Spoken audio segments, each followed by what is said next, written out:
Indian গভর্নমেন্টের তরফ থেকে এই সার্টিফিকেট আছে, তাহলে এটা কিন্তু আমাদের কাছে অনেক বড় সুখবর, একদম অনেক বড় সুখবর। তো আপনার এই এত ভালো জিনিসটাকে কিন্তু ওয়েস্টেজ করা উচিত না, এই জন্য 1000 টাকা আপনার কাছে রাখো, আপনারা কিন্তু রোজ এখানে থেরাপি নিতে আসুন, ঠিক আছে? ওই 1000 টাকায় মাসে একটা করে শাড়ি কিনে নেবেন, ঠিক আছে? আমাদের লাগবে না, শাড়ি কিনুন, ওই শাড়ি পরে এখানে আসুন, আমরা ওটাতেই খুশি হব, ঠিক আছে? কিন্তু ছুটি করা যাবে না। তাহলে আমি স্লোগান দিয়ে দিই, ভালো লাগলো আজকেটা? আজকে নতুন দিলাম, ঠিক না? Slogan ready?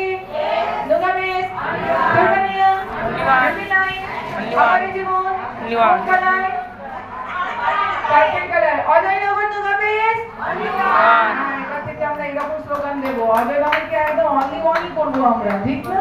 সবগুলো সাইডে থাকবো, আমাদের অজয়নগর এখনই হলো, আমার বাকিটা দরকার নেই, অজয়নগরটা আমরা বুঝে নিই, ঠিক না? আমরা অজয়নগর আছি, আমরা অজয়নগর বুঝে নিই, একদম আমাদের সবাই, একদম একদম আমাদের সবাই সবাই। আচ্ছা, এই ওই আন্টি কোথায় গেলেন? যে আন্টির কাছ থেকে আমি ঠিক আনছি।